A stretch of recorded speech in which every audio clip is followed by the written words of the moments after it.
Et bonjour à tous, on se retrouve aujourd'hui pour les résultats de NXT du 28 mars 2023.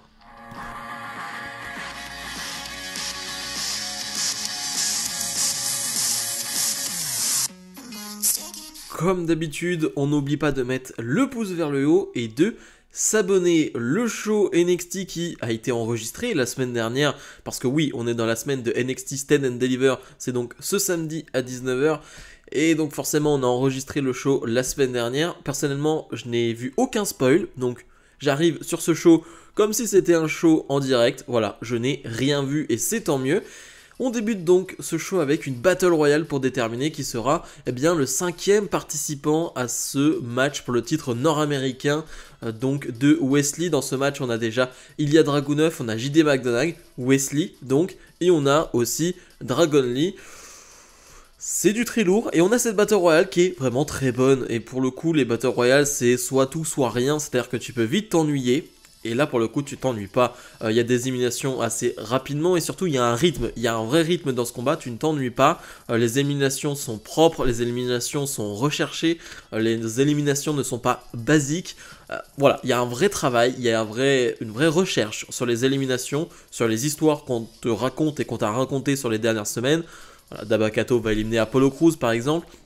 Donc voilà, on reconstruit des histoires, on est encore dans des histoires et on crée d'autres histoires.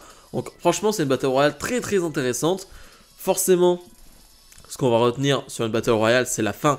C'est-à-dire que c'est le Final Four, c'est le Final 2. Là pour le coup on se retrouve les 3 derniers avec Charlie Dempsey.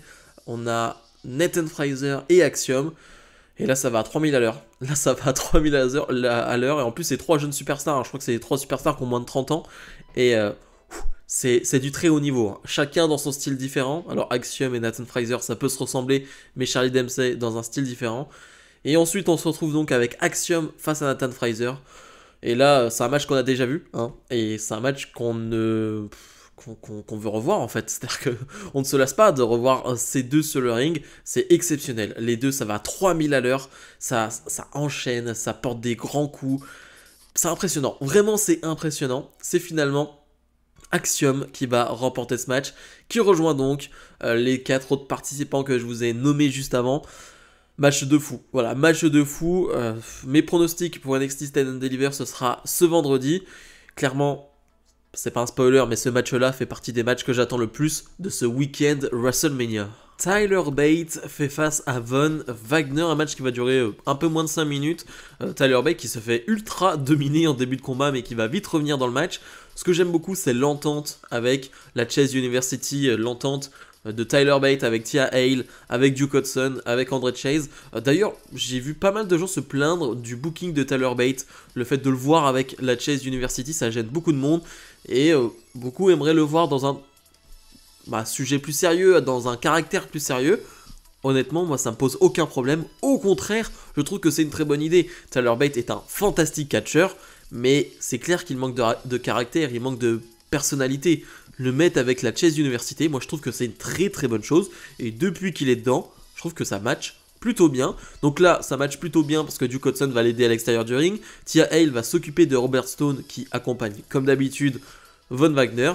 Et finalement, Tyler Bate va remporter ce match. Je rappelle que la Chase University, et on nous le rappelle après le match, fera face à Schism lors de NXT Stand and Deliver. Donc un match 4 contre 4 qui verra donc les débuts de Ava, la fille de The Rock, sur un ring. Valentina Feroz fait face à Elektra Lopez. Alors c'est vrai que on ne les avait plus revus depuis un mois quasiment, c'est-à-dire que Valentina Feroz était retournée contre Elektra Lopez qui essayait de faire de Valentina Feroz quelqu'un de mauvais, de gagner des matchs en trichant.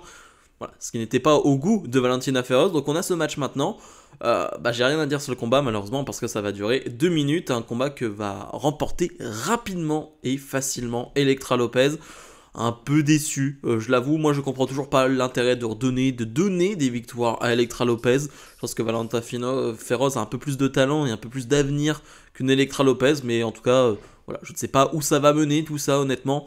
J'ai l'impression que ça va mener un peu nulle part. Eddie Thorpe fait ses débuts à NXT et fait face à Miles Bourne, que lui on a pu voir du côté de NXT Level Up. Editor, pour le coup, je vais pas vous mentir, hein, je ne connais que de nom, je n'ai pas vu grand chose de lui, je sais qu'il était au Japon juste avant, mais honnêtement, je vais pas faire le mytho, je ne connais pas vraiment Editor, donc je vais découvrir avec NXT Editor. On a un match qui va durer 3-4 minutes et ça nous permet de voir un peu le style de Editor, style singulier, style qu'on n'a pas réellement à NXT, en tout cas ça change un peu, beaucoup de prises qu'on ne voit pas souvent à NXT, donc pourquoi pas, j'ai envie de dire pourquoi pas. Encore une fois, moi je ne connais absolument pas, je ne connais pas son potentiel, je ne connais pas son niveau maximum, j'ai envie de dire, enfin, jusqu'où il peut aller, clairement. Donc je ne sais pas si il est là en tant que main eventer, s'il est là pour la mid-card, honnêtement, j'en ai aucune idée. En tout cas, la première impression, elle est bonne, et il va, j'ai envie de dire pas facilement, mais il va remporter ce match, et on va suivre finalement son évolution du côté de NXT. Sol Ruka fait face à Indi Hartwell et Ivy Nile, la gagnante de ce combat, sera dans le ladder match féminin de NXT Stand and Deliver. C'est la dernière chance pour entrer dans ce ladder match. Juste avant de parler de ce match, le retour de Roxanne Perez, la championne NXT qui a fait son retour, qui est allée dans le bureau de Shawn Michaels pour lui demander d'intégrer ce ladder match. Roxanne Perez se sent mieux, elle nous le dit, c'est un problème de fatigue et d'anxiété, elle était stressée et elle a eu des problèmes du coup physiques et mentalement maintenant ça va mieux. Shawn Michaels qui de base ne va pas accepter, mais Roxanne Perez va lui dire attends, je sais que toi tu aurais tout fait pour ne pas manquer un WrestleMania, là c'est le week-end de WrestleMania, je peux pas manquer ce match. Et du coup, Shawn Michaels va accepter, va l'intégrer dans ce combat, donc le retour de la championne dans ce ladder match. Très bonne nouvelle. Il faudra quand même éclaircir tout ce qui s'est passé autour de Roxanne Perez. Pourquoi il y a eu cet angle, pourquoi il y a eu ce petit flou autour de Roxanne Perez sur sa participation, sur une fausse blessure, etc. Est-ce que ça cachait un vrai problème personnel? Je ne sais pas, honnêtement. Bref, revenons à ce combat qui va durer 5 minutes. C'est Sol Ruka qui donne le rythme à ce match. C'est Sol Ruka, du haut de ses 23 ans et de ses quelques mois d'expérience dans le catch, qui donne le rythme à ce combat. C'est impressionnant, encore une fois. Elle va porter son springboard splash que je trouve vraiment magnifique. Il y a une telle amplitude. Elle est grande en plus, Sol Ruka, donc je trouve que le splash est encore plus impressionnant. J'adore cette prise, vraiment c'est une de mes prises favorites du côté de Sol Ruka. Elle va réussir à porter son Soul Snatcher qui est porté alors que Ivy Nile porte sa prise de soumission sur Indi Hartwell, donc c'est pas évident à porter. Et forcément je le sentais arriver, Indi Hartwell qui va profiter de ce Soul Snatcher pour renvoyer à l'extérieur du ring Sol Ruka et faire le tomber sur Ivy Nile. 1, 2, 3, victoire de Indi Hartwell qui se qualifie pour Stand and Deliver. J'ai poussé un petit cri d'agacement après ce match parce que je voulais vraiment Sol Ruka dans ce combat. On va me dire oui mais elle manque d'expérience, oui ça ne fait que quelques mois qu'elle est dans le catch, c'est risqué de la mettre dans un ladder match, ce qui est vrai. Mais honnêtement, vu ce qu'elle nous montre depuis des semaines et des semaines, je pense qu'elle peut totalement rentrer dans un ladder match. Oui c'est risqué, mais c'était un vrai gros test, j'ai envie de dire, pour Sol Ruka devant 7-8 000 personnes à NXT Stand and Deliver.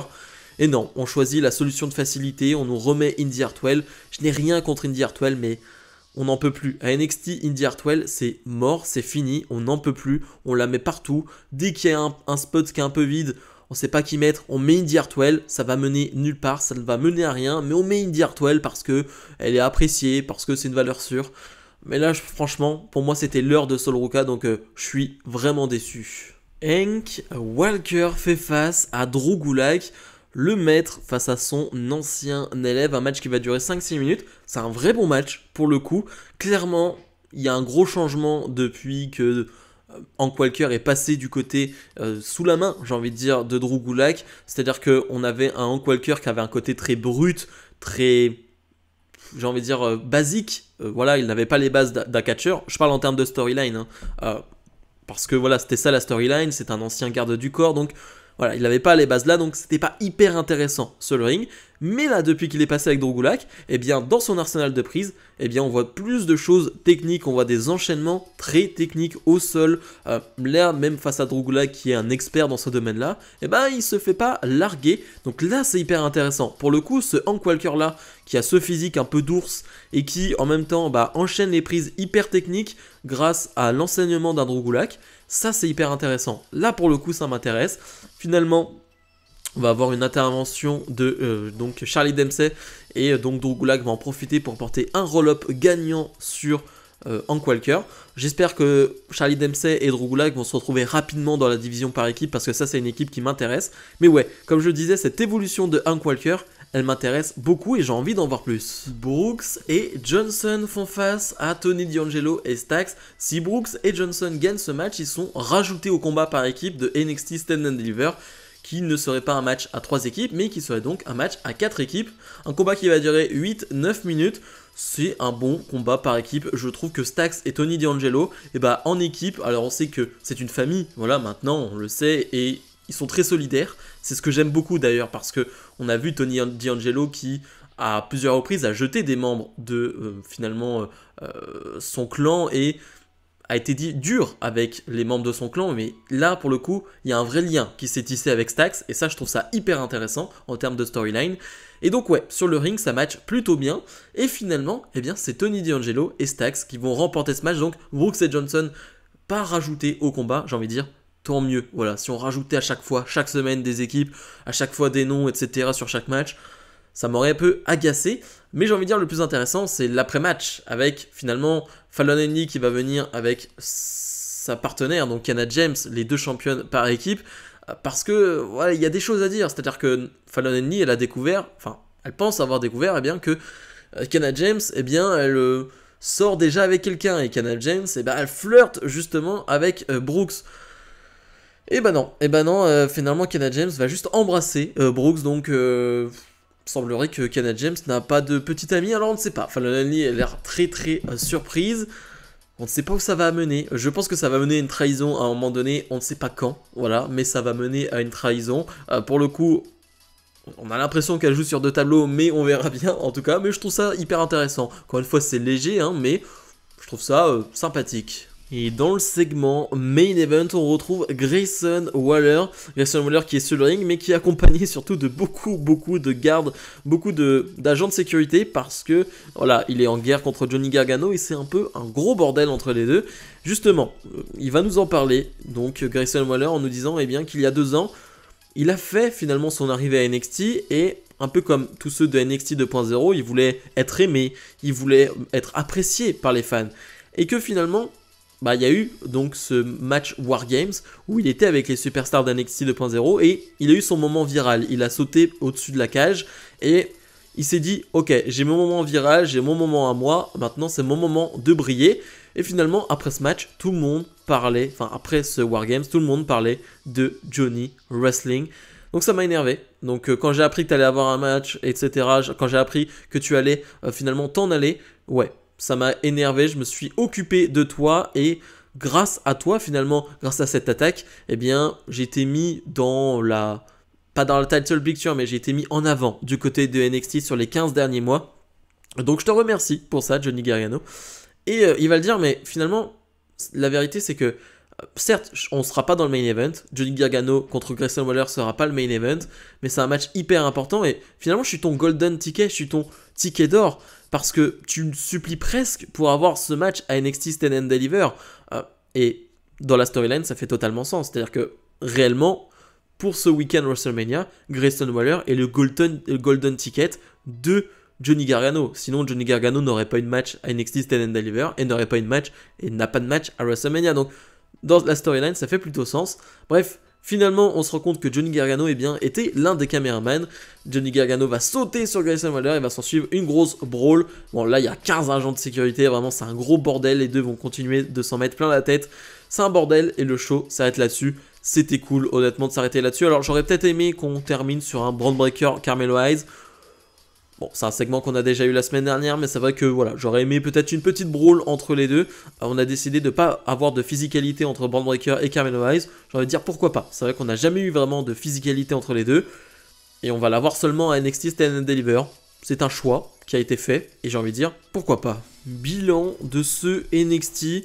C'est un show correct. J'irai pas plus haut, j'irai pas plus bas. Je rappelle donc que c'était un NXT enregistré. Et ça se voit dans le sens où voilà, toutes les superstars ne sont pas là et surtout, le public n'est pas hyper investi, le public n'est pas hyper chaud, le public n'a pas forcément envie d'être là. Voilà, clairement, on le sent et du coup, tu as une atmosphère qui n'est pas au top. voilà, clairement pour ce NXT, mais on le sait, voilà, c'est un NXT qui est enregistré, c'est un NXT qui arrive juste avant NXT Stand and Deliver, donc forcément je suis moins exigeant, j'en attendais pas grand chose.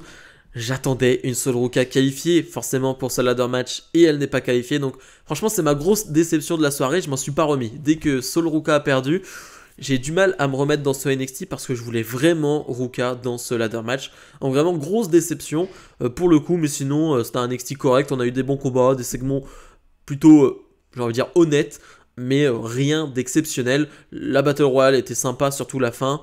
Voilà, on va retenir à peu près que ça, j'ai envie de dire. Donc voilà, ma note, elle est quoi? De 6 sur 10. Bref, comme d'habitude, n'oubliez pas de mettre le pouce vers le haut et de vous abonner. Nous, on se retrouve dès demain pour mes pronostics de WrestleMania aux alentours de 18 h. Salut, salut!